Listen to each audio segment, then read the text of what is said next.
Bien-aimés dans le Seigneur, Shalom, aujourd'hui nous célébrons 24e dimanche des temps ordinaires, où la parole de Dieu aujourd'hui nous dit « La foi si telle n'est pas mise en œuvre est bel et bien morte ». Dans l'évangile d'aujourd'hui, bien-aimés, Jésus est en train de nous sonder. Jésus passe dans les sondages. Dans l'évangile de ce matin, Jésus se lance dans cette manière de sondage pour voir ce qu'il dit et ce qu'il pense de lui, avec des questions à ses disciples et à nous aussi, bien-aimés. Jésus nous dit, « Où dirais-je, qui suis-je? Pour nous, qui suis-je? Et pour vous, qui suis-je, Jésus? » La réponse sont de plus en plus intéressantes. Elle nous donne comme une photographie de Jésus. Dans les prédicateurs qui sont à la recherche de guérisseurs goureux, les gens qui reconnaissent en lui une dimension qui n'a pas de l'autre commis. Jésus, disait-il, fait penser à Jean le Baptiste, à Élie, l'un à des prophètes. Se disant, les gens voient maintenant entre Jésus et Dieu une relation particulière. Ils ne savent pas exactement, bien-aimés, de quoi il s'agit. Mais ils soupçonnent chez cet homme un destin unique à une mission extraordinaire. Mais les disciples, eux, pour répondre à cette question, Jésus leur posa encore cette question, pour vous, qui suis-je? C'est la même question que Jésus te pose, bien-aimé. C'est la même question que Jésus nous pose. Mais les disciples vont plus loin que les gens questionnaient auparavant. Ils ont fréquenté Jésus de près. Ils l'ont écouté. Il leur a expliqué particulièrement certains de ses propos, de ses paraboles. Ils ont donc une longueur d'avance sur les autres gens. C'est Pierre qui se fera le porte-parole du groupe de ses disciples. Et il affirmant sans hésitation, bien-aimés, que pour eux, Jésus est l'envoyé de Dieu pour apporter le salut au monde entier. Il est le Christ, c'est-à-dire celui qui a été choisi, qui a reçu l'onction de Dieu, qui fait sauver de tous ceux qui et celles qui croient en lui et qui recevront comme leur sauveur personnel. Mais dans cette démarche, quel a été le commentaire de Jésus après la réponse de ses disciples? Si nous regardons très bien dans la suite de ce texte de Saint Marc, chapitre 8, versets 27 à 35. La Bible rapporte le commentaire de Jésus, lui-même qui nous révèle le contour de son identité, même Jésus comme envoyé de Dieu et le sauveur du monde. Jésus, c'est un envoyé de Dieu. Il est venu pour nous sauver, toi et moi, et toute l'humanité tout entière. C'est un être exceptionnel qui a accepté cette grande mission pour que moi et toi, nous ayons la vie. Et cela prouve aussi l'amour de Dieu pour ses enfants. L'amour de Dieu pour ses serviteurs, l'amour de Dieu pour ceux qui croient en lui. Mais Jésus ne s'est pas limité simplement dans cette réponse pour leur démontrer qu'il est envoyé de Dieu. Il a commencé à leur enseignant qu'il fallait que le Fils de l'homme souffre beaucoup et qu'il soit rejeté par des anciens, de grands prêtres, et des scribes, qu'il soit aussi tué, que 3 jours après, il va ressusciter. C'est une première annonce de sa passion, dont le prophète Ésaïe donne une aperçu dans le premier lecture, lorsqu'il met cette parole dans la bouche du Messie. Je ne suis pas dérobé, je présente mon don à ceux qui mon dos à ceux qui me frappent, et mes joues à ceux qui m'arrachent la barbe. Je n'ai pas caché ma face devant les outrages et ceux qui me crachent. Ésaïe parle de la passion de Jésus, que Jésus ne va pas éviter de passer dans ces chemins pénibles et de souffrance. Il se donne un don de soi, un don total pour l'humanité. Même si la passion était tellement difficile, la Bible nous montre que Jésus a pleuré devant Dieu et ce suaire s'est transformé en sang parce que la coupe était difficile à boire. Mais Jésus ne l'a pas évité. Jésus a dit à son Père que ta volonté soit faite. Parce qu'il savait qu'il est la meilleure offrande pour son Père afin que l'humanité soit sauvée. On comprend cette surprise de ses disciples qui attendaient un Messie qui redonnera le royaume à Israël, qui libérera le Juif et le joug du Romain, qui sera comme un nouveau David. Rien à voir avec un Messie qui souffre, un Messie qui sera rejeté, un Messie qui sera maintenu et un Messie qui sera ressuscité.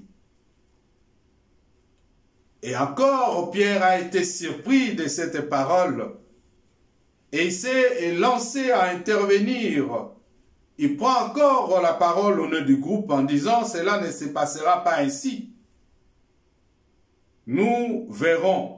Et Jésus, tout entièrement consacré à sa mission, rejetant la façon brutale l'intervention de Pierre, en disant « Retire-toi, tu es comme Satan qui essaye de faire dévier ma mission. Tes pensées ne sont pas celles de Dieu, mais celles des hommes. » Mais comment se fait-il un seul homme, à un seul moment, il a proclamé que Jésus est le Fils de Dieu. Dans le moment même, Jésus lui dit, retire devant moi, car tes pensées sont comme celles de Satan, que tu m'empêches d'atteindre la volonté de Dieu, car tes pensées ne sont pas celles de Dieu. Pour comprendre que l'homme, en lui, il y a une partie de bien et une partie du mal. Un homme, à un certain moment, il peut représenter Dieu, et à un certain moment, il peut représenter le mal par la présence satanique en lui. Mais il faut avoir le discernement dans notre entendement. Et il nous faut aussi reconnaître quelle est ta mission dans ce monde en tant qu'un disciple, en tant qu'un enfant de Dieu. Et tu dois être attentif par rapport à ceux qui doivent t'empêcher d'accomplir la mission que Dieu t'a donnée sur terre. Nous voyons ici que Jésus est déjà tout imprégné de ses attentes de Dieu sur lui. Il chemine, il sait que le plan de Dieu pour le salut de l'humanité doit passer par un amour fou, un amour qui donne son propre Fils pour le salut de tous. Comme la Bible nous dit dans Jean chapitre 6 que Dieu t'a aimé le monde, qu'il a donné son Fils unique afin que quiconque croit en lui ne périsse pas, mais qu'il possède la vie éternelle. Jésus, plutôt que s'est tardé sur cette étape où il passera sa mort et à sa résurrection, se tourne vers ses disciples et leur indiqua comment eux, ils peuvent aussi se rejoindre à lui dans sa réponse à la mission récite de son Père. De même, Jésus nous appelle, comme il a appelé ses disciples.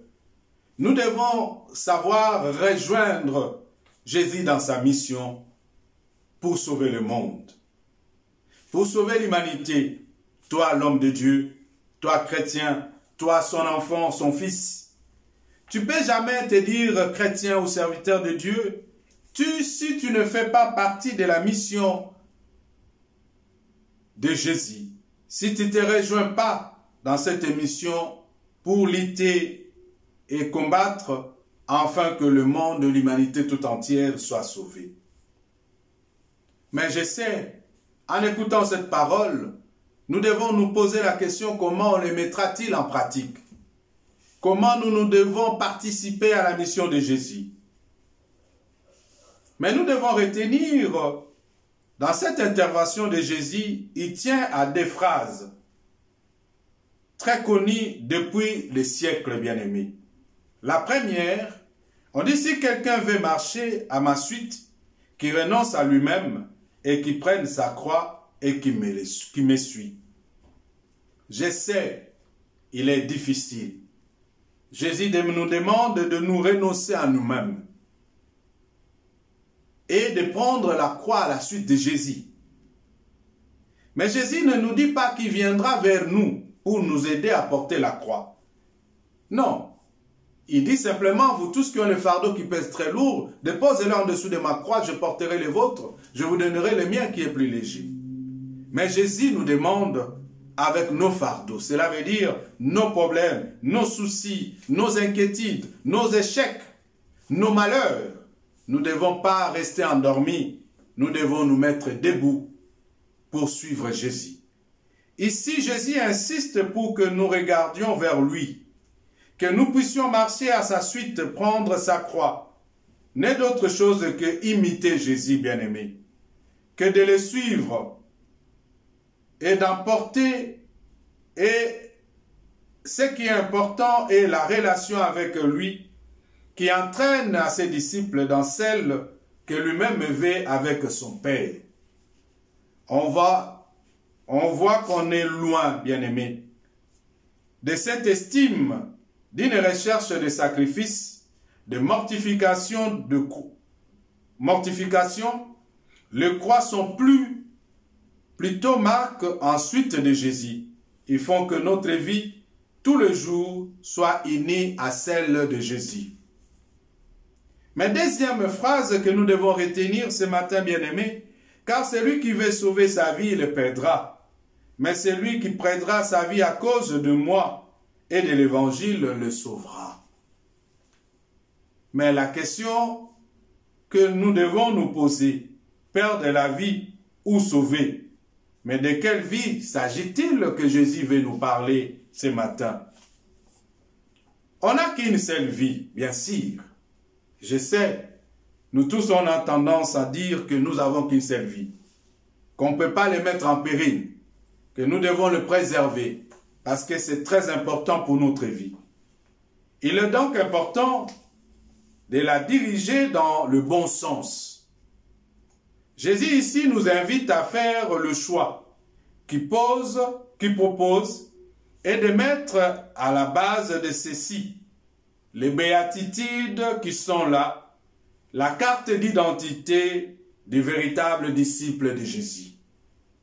Bien-aimés, on n'aura jamais fini d'en tirer toute notre conséquence pour notre vie avec Dieu. L'extrait de la lettre de Saint Jacques, chapitre 2, versets 14 à 18,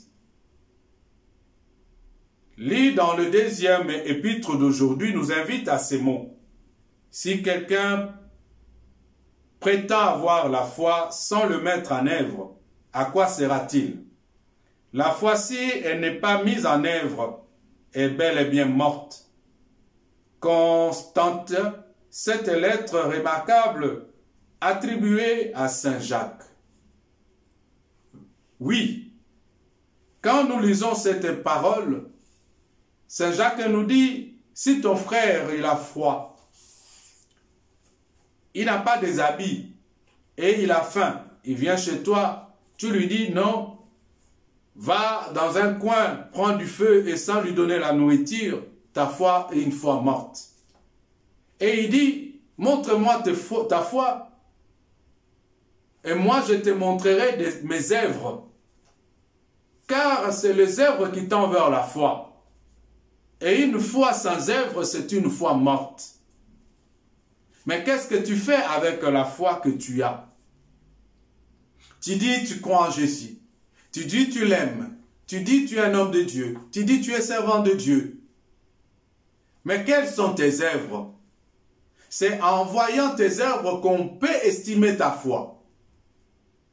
Sans tes œuvres, il n'y a pas la foi. Mais les œuvres, c'est en soutenant le pauvre, le malheureux et ceux qui sont en manque.